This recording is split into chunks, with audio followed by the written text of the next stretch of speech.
Dumb political quotes. President George W. Bush, August 5, 2004. Our enemies are innovative and resourceful, and so are we. They never stop thinking about new ways to harm our country and our people, and neither do we. Dumb. Richard Nixon, in a 1977 interview with David Frost. When the president does it, that means it's not illegal. Dumb. President W. Bush, challenging militants attacking U.S. forces in Iraq, July 2, 2003. My answer is bring 'em on. Dumb. Illinois Governor Rod Blagojevich, recorded into federal wiretap trying to sell Barack Obama's Senate seat. The day before his arrest, he invited authorities to tape his conversations, saying, "There is nothing but sunshine hanging over me. I'm just not giving it up for effing nothing. I'm not gonna do it. And, I can always use it. Give this mother effer Obama his senator FUK him. For nothing. FUK him." Dumb. Walter Mondale, accepting the 1984 Democratic presidential nomination. Reagan will raise taxes. And so will I. He will not tell you. I just did.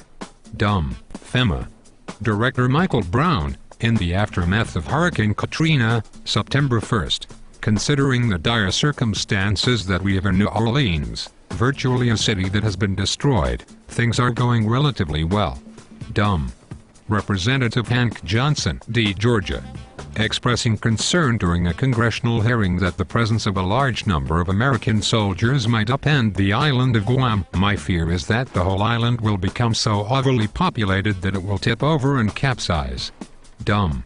Senator John Kerry, on voting against the military funding bill for U.S. troops in Iraq, March 19, 2004. I actually did vote for the $87 billion, before I voted against it. Dumb. Senator Scott Brown, R. Massachusetts, pimping out his daughters in his election night victory speech, January 20, 2010. In case anyone's wondering out there, yes, they're both available. Only kidding. Only kidding. Ariana is definitely not. But Ayla is. Dumb. Bill Clinton, on Juanita, a newly discovered Incan mummy on display at the National Geographic Museum. If I were a single man, I might ask that mummy out. That's a good-looking mummy. Dumb. Vice President Dick Cheney, on invading Iraq, Meet the Press, March 16, 2003. My belief is we will, in fact, be greeted as liberators. Dumb. Senator Bob Packwood, referring to his infamous diaries in which he boasted of his sexual dalliances with staff members. A number of things that I put in the diary were inaccurate, and some of them simply were not true. On occasion, I discovered I would recount conversations that simply didn't happen. Dumb. President Ronald Reagan. Well, I learned a lot. I went down to Latin America to find out from them their views. You'd be surprised. They're all individual countries. Dumb. Dan Quayle. I have made good judgments in the past. I have made good judgments in the future. Dumb. Richard Nixon. I was under medication when I made the decision to burn the tapes. Dumb. Politicians and diapers have one thing in common. They should both be changed regularly and for the same reason. Politics is the art of looking for trouble, finding it whether it exists or not, diagnosing it incorrectly, and applying the wrong remedy. President Bush said for security reasons, he's sworn off all email communication.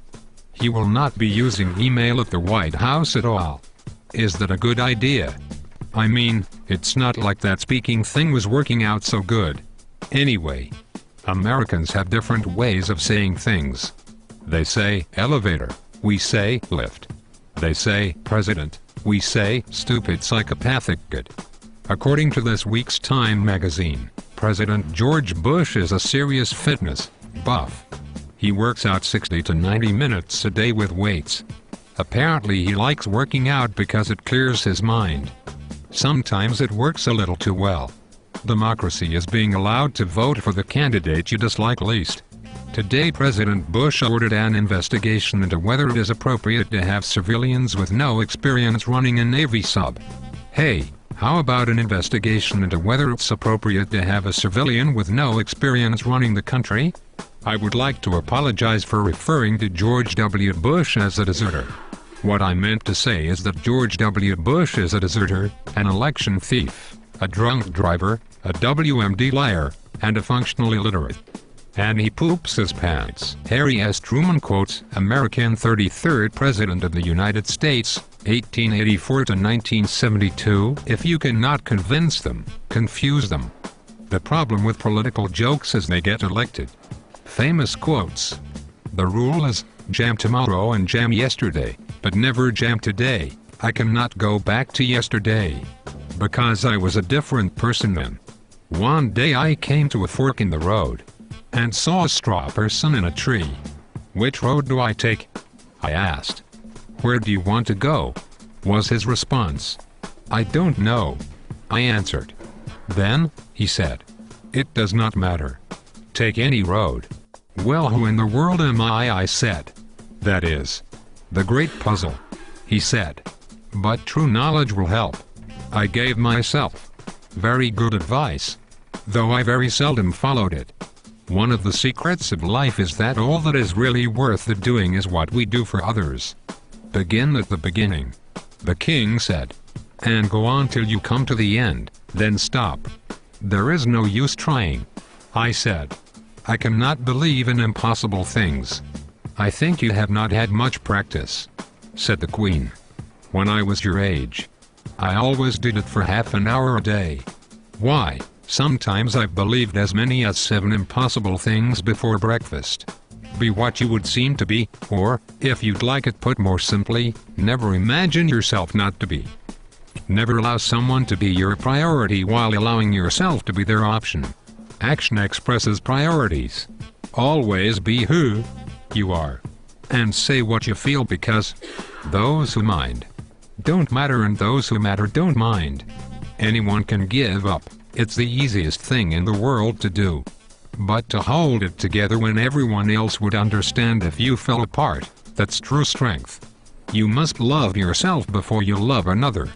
By accepting yourself and fully being what you are, your simple presence can make others happy. A sad thing in life is that sometimes you meet someone who means a lot to you only to find out in the end that it was never bound to be, and you just have to let go. I don't pretend to know what love is for everyone, but I can tell you what it is for me. Love is knowing all about someone, and still wanting to be with them more than any other person. Love is trusting them enough to tell them everything about yourself, including the things you might be ashamed of. Love is feeling comfortable and safe with someone, but still getting weak knees when they walk into a room and smile at you. Getting over a painful experience is much like crossing monkey bars. You have to let go at some point in order to move forward. Our deepest fear is not that we are inadequate. Our deepest fear is that we are powerful beyond measure. It is our light, not our darkness, that frightens us most. We ask ourselves, who am I to be brilliant, gorgeous, talented, and famous? Actually, who are you not to be? You are a child of God. Your playing small does not serve the world. There is nothing enlightened about shrinking so that people won't feel insecure around you. We were born to make manifest the glory of God that is within us. It's not just in some of us, it's in all of us. And when we let our own light shine, we unconsciously give other people permission to do the same. As we are liberated from our own fear, our presence automatically liberates others. Be yourself. Above all, let who you are, what you believe, shine through every sentence you write, every piece you finish. Sometimes the people whom we've known for only a short amount of time have a bigger impact on us than those we've known forever.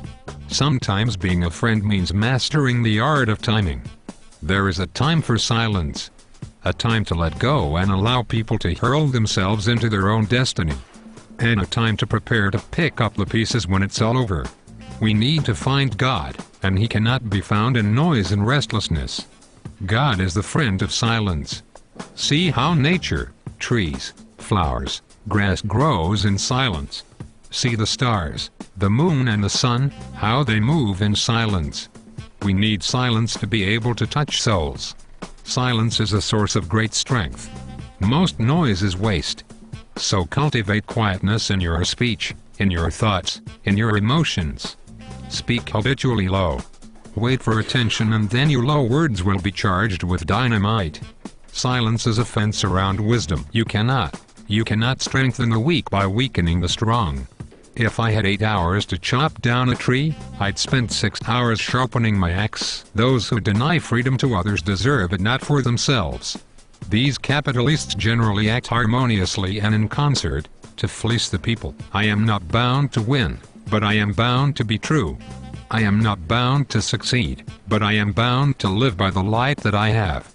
I must stand with anybody that stands right, and stand with him while he is right, and part with him when he goes wrong. Love and guidance to everyone. Peace to all.